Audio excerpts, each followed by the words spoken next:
একটা অঙ্ক জানেন তো, কান পাতলেই শোনা যাচ্ছে বাম কংগ্রেস যদি শূন্যতা কাটিয়ে ফেলে এবং তার সঙ্গে যদি পঞ্চম একটা দল কিছু আসন জিততে পারে, তাহলে নাকি বাংলার ভোটের সমীকরণটা অন্যরকম হয়ে যেতে পারে। কেউ কেউ এক ধাপ এগিয়ে গিয়ে বলছেন এই তিনটে দল নাকি তখন বাংলার সরকার গঠনের ক্ষেত্রে একটা গুরুত্বপূর্ণ ভূমিকা নিয়ে নেবে। বাম এবং কংগ্রেসের শূন্যতা কাটানোর প্রশ্ন থাকতে পারে, পঞ্চম দলটার কিন্তু নেই। কারণ 2021 সালে প্রথমবার ভোটে পা রেখে তারা একটা আসন জিতে নিয়েছিল। এখন আর নিশ্চয়ই আপনাকে বলে দিতে হবে না এই পঞ্চম দলটার নাম কি। ঠিক ধরেছেন, ইন্ডিয়ান সেকুলার ফ্রন্ট। প্রথমবার ভোটে নেমে বাম কংগ্রেসের সঙ্গেই জোট ছিল আইএসএফ এর, কিন্তু এবার কংগ্রেস তো জোটে নেই। ফলে নওশাদ সিদ্দিকীর দল কিন্তু বামেদের সঙ্গে একটা জোট করেই ভোটে নেমেছে। এখানে সবচেয়ে গুরুতর প্রশ্ন যেটা হলো, এবারের ভোটে আইএসএফ কটা আসন জিততে পারে? ঠিক ধরেছেন, এই প্রশ্নটা অত্যন্ত জরুরি এই মুহূর্তে দাঁড়িয়ে। নমস্কার, আমি অভিষেক সেনগুপ্ত, আপনি দেখছেন বেঙ্গল পলিটিক্স। 24 ঘন্টা পর খুলবে ইভিএম এর বাক্স, তখন পরিষ্কার হয়ে যাবে সবকিছু। অনেকেই এই 24 ঘন্টা আগে যে চর্চা করছেন বা যে আলোচনা নিয়ে আসছেন, তাতে দেখা যাচ্ছে পরিবর্তন না প্রত্যাবর্তন, এই নিরিখে পুরো ব্যাপারটাকে ভাবা হচ্ছে।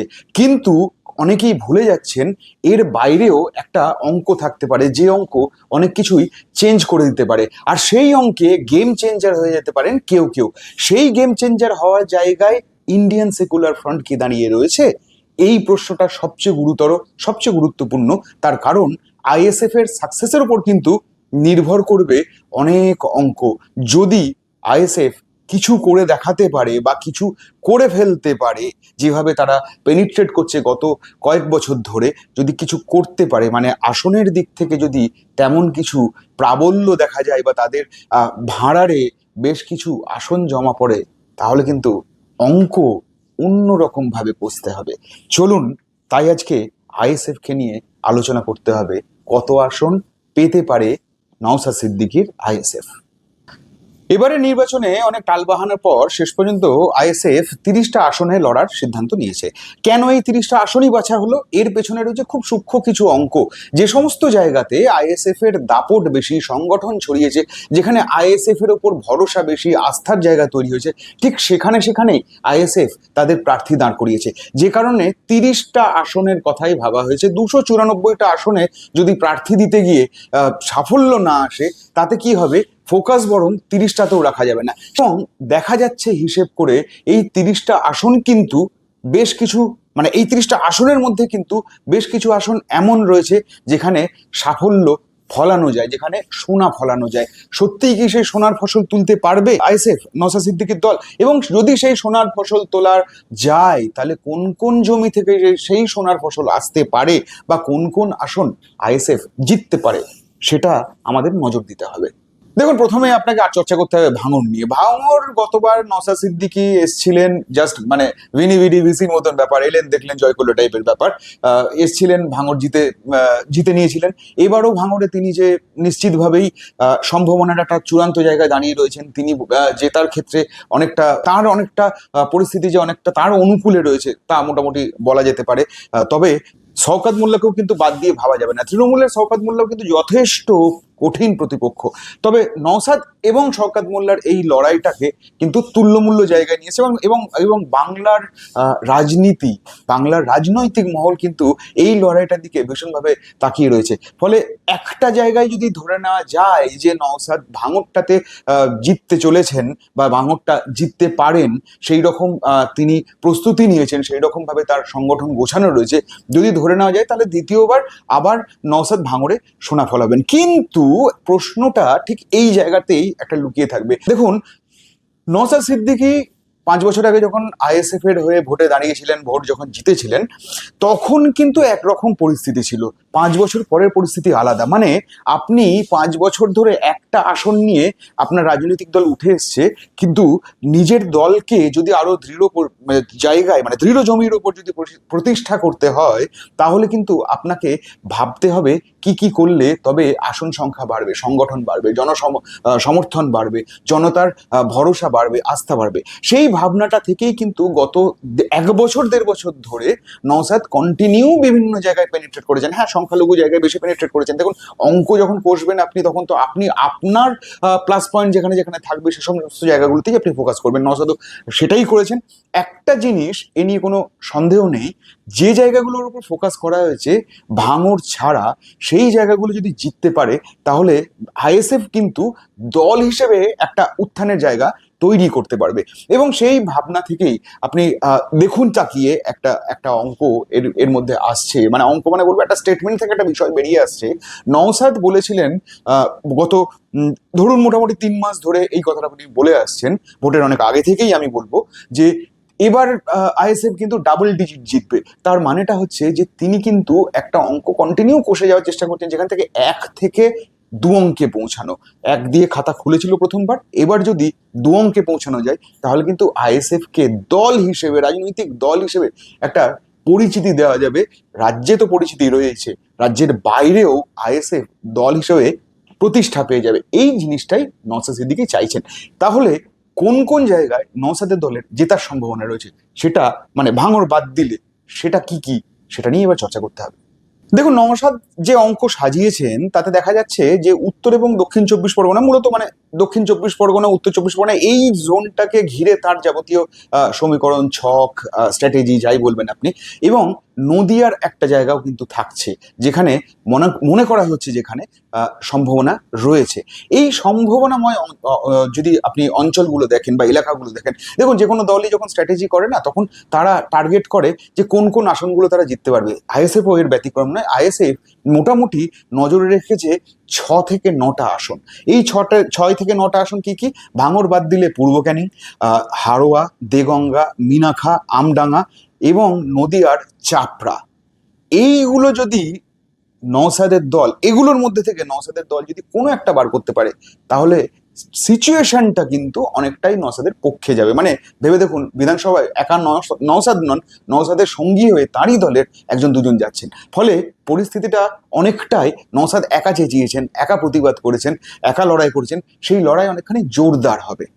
আর সেই সঙ্গে সেই অঙ্কে, ওই যে শুরুতেই বললাম, যদি বাম কংগ্রেসের হিসেবটা যদি এর মধ্যে মেলে, মানে বাম খানিকটা আসন পেলো, কংগ্রেসও খানিকটা আসন পেলো, সেইটা জুড়ে যদি একটা আপনি ওভারঅল যদি একটা একমুঠো আসনের কথা যদি ভাবতে যান, তখন কিন্তু গুরুত্বপূর্ণ ব্যাপারটা, মানে গুরুত্ব পাওয়ার ব্যাপারটা অনেক বেশি কার্যকর হয়ে উঠবে।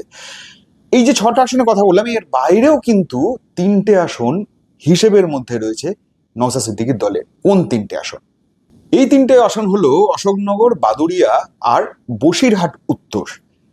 যা পরিস্থিতি, সাম্প্রতিক পরিস্থিতি বলুন, 2024-এর নির্বাচনী ফলাফলের বিধানসভা ভিত্তিক যদি তথ্যের দিকে নজর দেন বলুন, বা পরবর্তীকালে উত্থানের দিক থেকে যদি ভাবেন, সংগঠনের সম্প্রসারণের দিক থেকে যদি ভাবেন, তাহলে এই অশোকনগর, বাদুড়িয়া, বসিরহাট উত্তর, এই কয়েকটা অঞ্চলে কিন্তু আইএসএফ এর দাপট আগের তুলনায় অনেকখানি বেড়েছে। ফলে মনে করা হচ্ছে ওই আগের 6টি আসনের সঙ্গে এই 3টি আসন, অর্থাৎ টোটাল 9টি আসনে আইএসএফ এর বেটার পারফরমেন্স দেওয়া সম্ভব। যদি ভাঙড়কে ধরেন তাহলে সেই সংখ্যাটা গিয়ে দাঁড়াবে 10-এ। অর্থাৎ এই 10টা আসনের 10টাতেই নওশাদ জিতবেন, আইএসএফ জিতবে, এ কথা বলা যাবে না। কিন্তু টার্গেট যে ডাবল ডিজিট করা হয়েছে এবং যে ঝাঁপিয়ে পড়া হয়েছে, এটা নিয়েও কোনো দ্বিমত নেই। ফলে এইখান থেকেই কিন্তু মোটামুটি, এই কটা আসনের মধ্যে থেকেই কিন্তু মোটামুটি আপনি হিসেব করে নিতে পারবেন কে কোথায় কিভাবে জিতছেন, বা জিততে পারেন, বা জেতার জন্য কি ছক রয়েছে, কি সম্ভাবনা রয়েছে, সেটা পরিষ্কার হবে।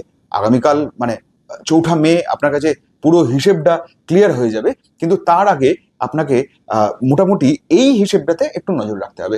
দেখুন, আরো একটা বিষয় এক্ষেত্রে আপনাকে একটু চর্চা করতে হবে, একটু আলোচনা করতে হবে। সেটা হচ্ছে যে নওশাদ দলের মুখ 2021 সাল থেকে দাদা আব্বাস সিদ্দিকী দলটা খুলেছিলেন, ভাইকে দায়িত্ব দিয়েছিলেন। ফলে সেখান থেকে নওশাদের পথ চলা শুরু, এবং পথ চলতে এসে নওশাদ কিন্তু গত 5 বছরে যথেষ্ট গুরুত্বের সঙ্গে কাজ করেছেন এবং সমীহ আদায় করে নিয়েছেন। এই পরিস্থিতিতে একটা দল বাড়ে, বা একটা দল আস্তে আস্তে বড় হয়ে ওঠে, শিশু থেকে কৈশোরে পা দেওয়া, কৈশোর থেকে সাবালক হওয়া, এই যে পুরো ট্রানজিশনের মধ্যে দিয়ে যেতে যেতে তো একটা দলের বা সাবালক হয়ে ওঠা হয়। তো সেটা যদি আপনি দেখতে যান, তাহলে একটা ব্যাপার আপনাকে সত্যি খেয়াল রাখতে হবে। সেটা হচ্ছে যে একার ওপর ডিপেন্ড করে কোনো দল কখনোই তাদের কর্মপদ্ধতি কর্মসূচিকে সর্বাঙ্গীন প্রক্রিয়া বা বা বা সর্বাঙ্গ সাফল্য দিতে পারে না। তার এই সর্বাঙ্গীন সাফল্যের জন্য দরকার পড়ে আরো বেশ কিছু মুখ। আপনি যদি আইএসএফ কেও বড় হতে হয় আগামী দিনে, যদি উঠে আসতে হয় এবং যদি শক্তি অর্জন করার জায়গায় পৌঁছতে হয়, তাহলে এমন কিছু মুখ খাড়া করতে হবে যে মুখেদের দেখে আপনি আপনি মানে যে মুখেরা হবে আপনার দলেরই মুখ আর কি, মানে কার্যত মানে তারাই নওশাদকে বাদ দিলে তারাই তার যে পরিকল্পনা তার যে স্বপ্ন সেটাকে নিয়ে এগিয়ে যাবেন। সেই মুখের জায়গাতে কিন্তু বেশ কটা নাম উঠে আসছে যেটা চর্চা করার বিষয়। প্রথম নাম হচ্ছে আরাবুল ইসলাম। পূর্ব ক্যানিং থেকে দাঁড়িয়েছেন, প্রাক্তন তৃণমূল বিধায়ক। এবার তৃণমূল ছেড়ে জয়েন করেছেন আইএসএফ এ, এবং আইএসএফ এ দাঁড়ানোর পর থেকে তাকে নিয়ে বিতর্ক শেষ নেই। আরাবুল এমনিও বরাবরের খুব চর্চায় থাকা একজন মানুষ, সে বিতর্কের জন্য হোক বা যে কোনো কারণের হোক তিনি বরাবর চর্চায় থেকেছেন। এবারও আরাবুলকে নিয়ে যথেষ্ট চর্চা রয়েছে। কেন আরাবুলকে নিয়ে এত চর্চা? তার কারণ হচ্ছে যে বামেরা এক সময় আরাবুলের বিরুদ্ধে নানা অভিযোগ তুলে নানা অনুযোগ এনে তার বিরুদ্ধে সোচ্চার হয়েছিলেন বামপন্থী নেতারা। কিন্তু সেই আরাবুলকে আইএসএফ যখন টিকিট দেয় তখন বামেদের তরফ থেকেই আপত্তি তোলা হয় যে আমাদেরই শরিক দল কি করে আমাদেরই অপছন্দের একটা লোককে দাঁড় করিয়ে দিচ্ছে। শোনা গিয়েছিল যে পূর্ব থেকে নাকি বামেরাও প্রার্থী দিয়ে দিতে পারে, এরকম একটা পরিস্থিতি। দক্ষিণ চব্বিশ পরগনার যে বাম সংগঠন সিপিআইএম এর যে সংগঠন, তাদের যে নেতারা তারা নাকি প্রচন্ড ক্ষুব্ধ ছিলেন পুরো ব্যাপারটা নিয়ে। ধীরে ধীরে সেটা খানিকটা করে মানে একদিনে তো হয়নি, একটু একটু করে সেটা প্রশমিত হয়েছে। মানে সেই ক্ষোভ বলুন, সেই রাগ বলুন, উষ্মা বলুন, সেটা আস্তে আস্তে আস্তে আস্তে তলিয়ে গিয়েছে। আরাবুলের সমর্থন কিন্তু সিপিআইএম বা বামেরা দিয়েছে। এই পরিস্থিতিতে আরাবুল একটা জিনিস, এ নিয়ে কোনো সন্দেহ নেই, আরাবুলের সংগঠন রয়েছে, আরাবুলের একটা ফ্যান বেস রয়েছে, আরাবুলের একটা জনসমর্থন রয়েছে। ফলে আরাবুলের দিকে কিন্তু অনেক মানুষ আকৃষ্ট হতে পারেন। ক্যানিং পূর্ব যে অঙ্কটা সফল করার জন্য ক্যানিং পূর্ব থেকে আরাবুলকে দাঁড় করিয়েছেন নওশাদ। এই মুহূর্তে নওশাদ আর যদি আরাবুলকে আপনি বাদ দেন, তাহলে আইএসএফ এর সবচেয়ে পরিচিত হয়ে ওঠা নাম কি জানেন? প্রতীক মণ্ডল। মিনাখা থেকে প্রার্থী তিনি। কেন এই প্রতীক মণ্ডল চর্চায়? প্রতীক মণ্ডলের একটা বাঁশির ওপর একটা ফুটবল ম্যাচের ভাগ্য নির্ভর করে, অর্থাৎ তিনি আসলে পেশায় রেফারি। আইএসএল এর মতন বড় টুর্নামেন্টে তিনি, ভারতবর্ষের সবচেয়ে সেরা টুর্নামেন্ট যেটা, সেই টুর্নামেন্টে তিনি রেফারিংও করেন। সেই রেফারি যার বাঁশিতে একটা ম্যাচের ফয়সালা হয়ে থাকে, সেই প্রতীক মণ্ডল মিনাখায় বাঁশি বাজাবেন কিনা, মানে নিজের দলের ভাগ্য নিয়ন্ত্রক হয়ে উঠবেন কিনা, সেটা কিন্তু দেখার বিষয়। এবং প্রতীকের যা খবর পাওয়া যাচ্ছে, ধরুন প্রচার করা থেকে শুরু করে তার প্রতি মানুষের যে খানিকটা আগ্রহের জায়গা, ভরসার জায়গা, এটা কিন্তু প্রতীক ধীরে ধীরে ধীরে ধীরে অর্জন করেছেন। ফলে 4 তারিখের ভোটে, মানে আগামীকালের ভোটে প্রতীকে যদি মিনাখা বিশ্বাস রাখে, অবাক হবেন না কিন্তু। এবং প্রবল আলোচনায় রয়েছেন দেগঙ্গার মিন্টু সাহাজি। মিন্টু একসময় তৃণমূল করতেন, সেই অর্থে গুরুত্ব না পেয়ে বা ভোটে দাঁড়ানোর টিকিট না পেয়ে তিনি তৃণমূল ছাড়লেন। তিনি এলেন নওশাদ সিদ্দিকীর ঘরে, এবং নওশাদ সিদ্দিকী কিন্তু এই রকম লোকগুলোকে, এই ধরনের যাদের সংগঠন রয়েছে, যারা অভিজ্ঞ এবং যারা খেলা ঘুরিয়ে দিতে পারেন, এই রকম মানুষজনকে কিন্তু বেছে বেছে চুজ করেছেন। আপনি যদি পুরো যদি প্রার্থী তালিকা দেখেন, তাহলে কিন্তু এই ব্যাপারটা আপনি অনেক বেটার বুঝতে পারবেন। ফলে নওশাদের কাছে মিন্টু সাহাজি কিন্তু একটা রীতিমতো, মানে সেই হিসেবে দেখতে গেলে একটা রীতিমতো বাজির জায়গা। যদি দেগঙ্গাতে মিন্টু সাহাজি যেভাবে তৃণমূলের প্রতিটা অলিগলি চেনেন, প্রতিটা ভোট চেনেন, প্রতিটা পাড়া চেনেন, যদি সেটাকে কাজে লাগাতে পারেন, তাহলে কিন্তু আগামীকালকের ভোটের রেজাল্টে মিন্টু সাহাজির নামের পাশে জয়ী বলে লেখা থাকতেও পারে। আর সেই সঙ্গে আমডাঙ্গার প্রার্থী বিশ্বজিৎ মাইতি। দেখুন, আমডাঙ্গাতে তৃণমূলের দখল বেশি, এটা নিয়ে যদি বলা হয় যে না নেই, তাহলে ভুল বলা হবে। তো ফলে তৃণমূলের দখলের মধ্যেও বিশ্বজিৎ মাইতি কিন্তু প্রচুর পরিশ্রম করেছেন। মানে দেখুন, একজন প্রার্থী যখন হন কেউ, তখন তিনি কি করেন? তিনি পাল্টা একটা স্ট্র্যাটেজি খাড়া করার চেষ্টা করেন, প্রতিপক্ষকে মাত যা দিয়ে আপনি দিতে পারবেন।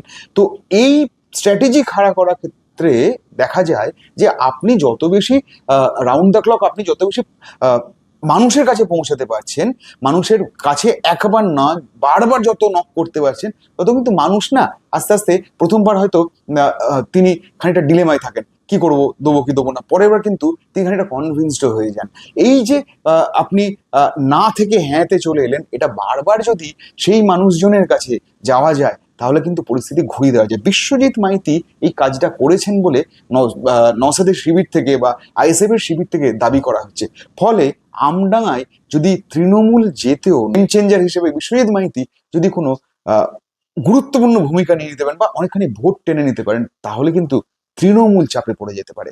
আর তৃণমূল চাপে পড়া মানেই শাসকের বিরুদ্ধে আপনার উত্থানের একটা নতুন গল্প তৈরি হয়ে যাওয়া। তাহলে কি দাঁড়ালো? তাহলে এই দাঁড়ালো, শেষে এসে একটা প্রশ্ন আপনাকে খোঁচা দিচ্ছে বা উঁকি মারছে আপনার মনে, সেটা হচ্ছে আইএসএফ তাহলে কত আসন পেতে পারে। এক্স্যাক্টলি এইটাতেই এবার আসবো। দেখুন, কে কত আসন পাবে, মানে কোন দল কত আসন পাবে, কে কোথায় জিতবেন, এটা না আপনি এরকম ভাবে বলে দেওয়া যায় না। কিন্তু যেটা বলা যায় সেটা হচ্ছে একটা অঙ্ক। আপনার সামনে একটা ছবি তুলে ধরা হয়, মানে একটা ছবি না, ছবির একটা কোলাজ তুলে ধরা যায়। যে ছবির মধ্যে থেকে বা যে ছবির পাতা উল্টাতে উল্টাতে আপনি একটা সিদ্ধান্তে আসতে পারেন বা আপনি একটা অনুমান করে নিতে পারেন। সেই অনুমানের জায়গাটাই হচ্ছে আমার মনে হয় নওশাদ সিদ্দিকী ডাবল ডিজিটের দাবি করছেন ঠিকই, কিন্তু আমার মনে হয় নওশাদ সিদ্দিকীর দল 2 থেকে 3টে আসন জিততে পারে। আর যদি সেটাও হয়, একের বদলে প্রথমবার খাতা খুলেছিল 1 দিয়ে, দ্বিতীয়বার ভোটে নেমে 2 অথবা 3-এ গিয়ে পৌঁছানো, তার মানে আপনি কিন্তু যে সাফল্য প্রথমবার নিয়েছিলেন তার দ্বিগুণ সাফল্যে গেলেন। অর্থাৎ আপনার যে উত্থান, আইএসএফ যে স্বপ্ন দেখছে, সেই স্বপ্নটা কিন্তু ধীরে ধীরে বড় হচ্ছে, অর্থাৎ দল সাবালক হওয়ার দিকে এগোচ্ছে। এর থেকে বড় প্রাপ্তি আর কিছু হয় না। আর একটা অঙ্ক এর মধ্যে থাকবে, ধরুন যদি আমি ধরেও নিই যে 2টো বা 3টে আসন নওশাদ পেলেন, মানে নওশাদের দল পেল, তাহলে অঙ্কের খাতায় কিন্তু আরো কিছু আসন একটা ধরুন বিরোধীদের হাতে জমা পড়বে এসে আর কি, মানে যাদেরকে তৃতীয় শক্তি হিসেবে ভাবা হচ্ছে। আর সেই তৃতীয় শক্তির বন্ধনীতে রয়েছে কিন্তু বাম, আইএসএফ এবং কংগ্রেসও। অর্থাৎ কংগ্রেসের উত্থান, এদিক থেকে বামেদের শূন্যতা কাটানো, মোটামুটি তো ধরা হচ্ছে যে কংগ্রেস ধরুন মালদা, মুর্শিদাবাদ, উত্তর দিনাজপুর এই জায়গাগুলো থেকে কংগ্রেস কিছু না হলেও অন্তত 7-8টা আসন পেতে পারে। অনেকেই ডাবল ডিজিটের কথা বলছেন, হ্যাঁ, যদিও এক্সিট পোলে সে সম্ভাবনার কথা অবশ্য এইভাবে বলা হচ্ছে না, বলা হচ্ছে বরং কেউ কেউ বলছেন যে শূন্যতা কাটাতেই পারবেন না কংগ্রেস এবং বামেরা। আবার কিছু কিছু ক্ষেত্রে কেউ কেউ বলছেন যে না, 2 থেকে 3টে আসনও পেতে পারে। কিন্তু মোটামুটি যা মনে হচ্ছে, যা হাওয়া রয়েছে এই 3টে জোনে, আমি সারা রাজ্যের কথা বলছি না, যদি অন্য কোনো জায়গা থেকে যদি কংগ্রেস আসন তুলতে পারে তাহলে তো সেটা ডেফিনেটলি বলতে হবে যে কংগ্রেসের প্রত্যাবর্তনের জায়গাটা শুরু হয়ে গিয়েছে। তো যদি 4-5টা আসনও যদি কংগ্রেস বা 7-8টা আসনও যে সম্ভাবনার কথা ভাবা ছিল যদি হয়, তাহলে তার সঙ্গে কিন্তু আপনি এই 3টে আইএসএফ এর 3টে আসনকে যোগ করুন, তাহলে ব্যাপারটা দাঁড়াচ্ছে 10। ওদিক থেকে বামেরা যদি আরো 6-7টা-8টা নিয়ে আসতে পারে, তাহলে সে সংখ্যাটা কিন্তু গিয়ে দাঁড়িয়ে যাচ্ছে 15-16। ফলে তৃতীয় শক্তির উত্থানের জায়গা বা উত্থানের জমি অনেক দৃঢ় হয়ে উঠছে। আর জমি যখন দৃঢ় হয়, তখন কিন্তু সম্ভাবনা থাকে তৃতীয় শক্তির একটা স্বপ্ন দেখানোর জায়গা। সেটা এই মুহূর্তে বোধহয় বাংলায় দরকারও। নমস্কার, আজ এই পর্যন্ত। এরপরে আরো একটা ভিডিওতে আসবো নতুন কিছু ইনফরমেশন নিয়ে, নতুন কিছু বিষয় নিয়ে, যেটা আপনাকে হয়তো খানিকটা হলেও ভাবাবে। ততক্ষণ ভালো থাকবেন।